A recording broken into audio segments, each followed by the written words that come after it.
a group of boys in jolly old England is doing some exploring. But what they find in a strange elm tree is something they'll never forget. It's a woman's body. Who is this woman, and what happened to her? We'll dive headfirst into this story tonight. What you are about to hear is believed to be real, based on witness accounts, testimonies, and public record. This is terrifying and true.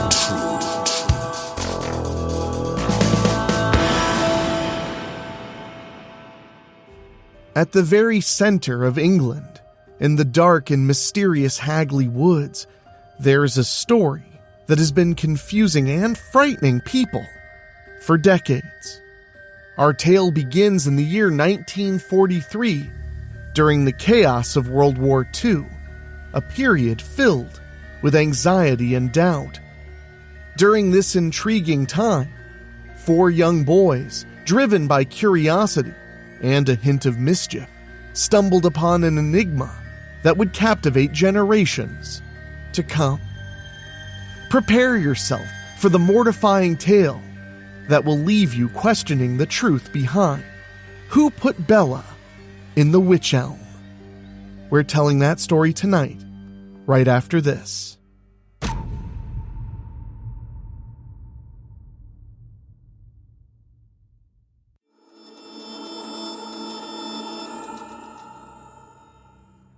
Back in April of 1943, while World War II was causing chaos and hardship across Britain, a group of boys found themselves on an unexpected adventure. They had slipped into the Hagley estate in Worcestershire, aiming to scavenge for bird nests, hoping to find something that could be added to their scarce food supplies. However, their quest took a shocking turn when Bob Farmer, clambering into the branches of an elm tree, stumbled upon something horrifying. What he initially mistook for an egg turned out to be a skull, with flesh still clinging to it and hair that seemed to wave in the silent air. The sight of the crooked front teeth in the skull's grimace would haunt him for the rest of his life. Shaken to their cores, the boys swore to keep their macabre find a secret, fearing that they'd be punished for trespassing and possibly unearthing a grim crime. But secrets, especially those of this magnitude, are hard to keep. Even though they had promised, the youngest of the group eventually was overwhelmed by the gravity of their discovery. His parents were informed of what he and his companions had seen in Hagley Woods not long after he got home, and they promptly contacted the authorities. The police were soon combing through the area, where they found a woman's skeleton secreted away inside the hollow of the tree. The scene offered few leads. Some pieces of clothing and a counterfeit gold wedding ring were all that accompanied the remains. But then, the mystery deepened. Someone painted a message in the dead of night on a wall in Birmingham. Who put Ella down the Wych Elm? It asked. This question sparked one of Britain's most baffling, unsolved cases, a question that occasionally resurfaces through messages painted around Birmingham today. Theories about the case are many and varied, ranging from speculation that the killing had to do with witchcraft to guesses that Bella was a German spy caught behind enemy lines. No matter the theory, they all contribute to a legend that continues to grip the local imagination. Even 80 years after her remains were discovered in the eerie quiet of Hagley Woods, the pressing questions remain unanswered. Who was Bella, and who was responsible for her death? The story of Bella, as much as it is chilling, is also a poignant reminder of the mysteries that linger in our midst, sometimes hidden in plain sight, always whispering for justice. Dr. John Lund, a forensic biologist, was among those who first examined the hidden remains. His encounter with the case was a puzzle that lingered in his thoughts unresolved for the rest of his life. By the time he was 101 years old, in 2014, Dr. Lund reflected on the scant clues left by the elusive killer during an interview with the BBC. He remembered how perfectly the tree, located on a private remote property, served as a hiding place for the unfortunate woman. Given the condition of her remains, it was deduced she had been deceased for about 18 months before discovery. Described as being around 35 years old, with distinctive overlapping front teeth, and possibly having been a mother, the nuances of her identity were as shadowy as the manner of her death. Dr. Lund and his team posited that she must have been placed inside the tree shortly after death. Otherwise, the stiffness of rigor mortis would have prevented such a concealment. A piece of peach-colored taffeta, torn from what was believed to be her skirt, was found lodged in her mouth, a grim hint that she might have been suffocated. This detail, coupled with the boy's account of who found her, stating they had inserted cloth into the skull's mouth, painted a murky picture of her final moments, stirring debate over whether her demise was the result of foul play. Despite the distinctive clues, such as her teeth, efforts to identify her proved futile. The war drained resources, and the forensic technologies of the era were limited, to say the least, unable to match her description to any missing person reported across the region. Even the hope of DNA testing to unveil her identity in the modern era was dashed when Dr. Lund revealed an unsettling turn. The remains, once given to a university for study, had vanished without a trace. Confirmed by the West Midlands police, the woman's body was no longer in their possession, leaving the mystery of who she was and the identity of her killer, if indeed she was murdered, buried in the past. In 2018, a search for any official documentation relating to the case led nowhere, with police archives also confirming the absence of any records. Life in Hagley moved on, consumed by wartime preoccupations, but the story of the unknown woman refused to fade into obscurity. Months after the discovery, someone took chalk to an abandoned building near Hagley Hall, leaving a haunting question for all who passed by. Who put Bella in the Wych Elm? This cryptic message gave the unknown woman a name, Bella, igniting a spark of hope that the mystery surrounding her death might finally be unraveled. However, the trail went cold as quickly as it had heated up. The name Bella tantalized the minds of the curious, stirring rumors and speculation. Was the message from someone who knew the truth, or was it a red herring, a cruel joke to throw off the scant leads the authorities had? For a decade, Bella's story lingered in the shadows until Wilfred Byford Jones, writing under the guise of Quester, brought it back into the limelight. His series of articles, dripping with sensationalism, rekindled interest in the case, pulling it back from the brink of being forgotten. The renewed attention seemed fruitful when a woman identifying herself only as Anna reached out with a letter that painted a picture of espionage, illicit love, and madness. She hinted at a story so complex and twisted it seemed pulled from the pages of a spy novel. The true perpetrator, she claimed, was beyond any earthly punishment, having died insane in 1942. The victim, Bella, was a Dutch woman, drawn into a shadowy world that ultimately led to her demise. Authorities in Byford Jones urged Anna to come forward to shed light on the mystery. But the truth remained as elusive as the woman herself. Byford Jones later recounted a mysterious meeting on a rainy night involving trapeze artists, spies, and a frantic search in a crowded inn. A tale as confusing as it was captivating. In a fascinating twist, a real-life Anna emerged. Una Hainsworth. She shared a haunting story of her husband, Jack Mossop, tormented by the memory of leaving a woman, presumably Bella, in a hollowed-out tree, thinking she would awaken and crawl out. But Bella never emerged. Plagued by guilt and driven mad by the haunting image of the woman he left behind, Mossop's life unraveled, ending in his death in a mental hospital before Bella's body was even found.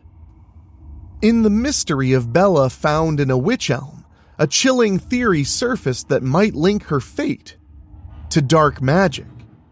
Some believed that Bella was part of a black magic ritual. This idea came from eerie similarities to old witchcraft practices, like her severed hand being scattered around, reminiscent of a grim ritual called the Hand of Glory. There was also a link to another strange case of a man named Charles Walton, found dead in a way that whispered of witchcraft. This, along with local legends about the plants in Hagley Woods being tied to the occult, made some think Bella's placement inside the tree was not by chance, but a ritualistic act, possibly as punishment from a hidden coven. Although this idea of witchcraft weaving into Bella's death intrigued many, the official investigation brushed it off, attributing the scattered hand bones to animals rather than anything supernatural. Still, the whisper of dark magic around Bella's final resting place keeps the mystery alive, shrouded in the unknown. Believe it or not, this story of Bella just gets stranger. Some folks thought she was a spy. Why? Because during the war, there was this woman, let's call her Anna, who told a newspaper that a girl named Bella was caught up in spy games, trying to help enemy planes find places to bomb. Turns out Anna was really Una, whose husband Jack knew too much. He saw Bella being strangled by a spy named Van Ralt, or at least, that's the story. But Jack's not around to tell it anymore. As we mentioned, he went crazy with nightmares about Bella and died before any of her bones were found. There is a twist, though, that we hadn't reached before. A real German spy named Joseph got caught, and he had a photo of a singer, Clara, who was his secret lover and might have been a spy too. Joseph's story has it she dropped into the area and just disappeared. But Clara was too tall to be Bella, and she actually died in Berlin around the same time. And when it comes to that Van Ralt guy, he was like a ghost, never found, adding more mystery to this sordid tale. The story of Bella doesn't end with spies and secrets and witchcraft. There's talk that Bella might have been someone without a fixed home, someone who slipped through society's net unnoticed in life, and sadly almost forgotten in death. A radio show once whispered that Bella might have been a woman of the night, wandering the streets near Hagley Road, gone missing in 1941. This does fit our eerie timeline. Or maybe she was part of a group of travelers, with rumors suggesting her own community might have turned against her. Another murmur in the night supposes she could have been a local serving drinks and meeting a grim fate at the hands of an American soldier. But none of these stories hold up under a closer look. They're like shadows that vanish when you turn to face them. The most heartbreaking guess, though, was Bella was simply a woman that no one missed. Someone who vanished without anyone to search for her. Years have turned into decades, and Bella's tale has tangled with the image of a creepy tree, a missing hand, and whispers of old magic and dark dealings. It's as if her story is a puzzle, missing half its pieces, leaving us with more questions than answers about who she was and the life she led. Now, all lost to time. Now, to shift gears to another mystery. Who was behind these enigmatic writings? The identity of the graffiti artist has remained as much a mystery as Bella's own. Some thought it could be the work of her killer, tormented by guilt. Others speculated it might have been an estranged lover or even a local youngster, playing a morbid prank. One theory suggested it was a vendor arriving early in the city who had chosen an unusual canvas for their message. As time moved on, these messages were thought to be the work of imitators, yet they succeeded in keeping the mystery alive. In the village of Hagley, where the whispers of the past continue to linger, this old murder case has become a part of the local lore, though not something that deeply troubles the residents of today. Despite the years that have passed, there remains a glimmer of hope for resolution. In yet another interesting twist, researchers at Queen Mary University in London attempted to unlock this mystery using a method called Bayesian network. This statistical approach suggested a high likelihood that Bella's death was due to foul play, and proposed that she might not have been British. Among the suspects, Jack Mossop emerged with a noteworthy probability of involvement, followed by various theories about Bella's background and how she met her end. The quest for answers saw a significant moment in 2018 when a forensic reconstruction offered the world a glimpse of Bella's face, a face that had long been without an identity. It was a moment filled with anticipation. Would someone recognize her? Would this finally lead to answers? Yet, despite this effort to bridge the gap between the past and the present, the puzzle remained incomplete. Officially considered unsolved since 2005, the enigma of Bella and the Wych Elm continues to fascinate and haunt those who stumble upon her story, like you and me. It's a narrative woven from sadness, secrecy, and the eternal human desire for closure. As the search for truth marches on, Bella's story remains a testament to the mysteries that lurk in the depths of history, echoing the question that has yet to find an answer. Who put Bella in the Wych Elm? Terrifying and True is narrated by Enrique Couto.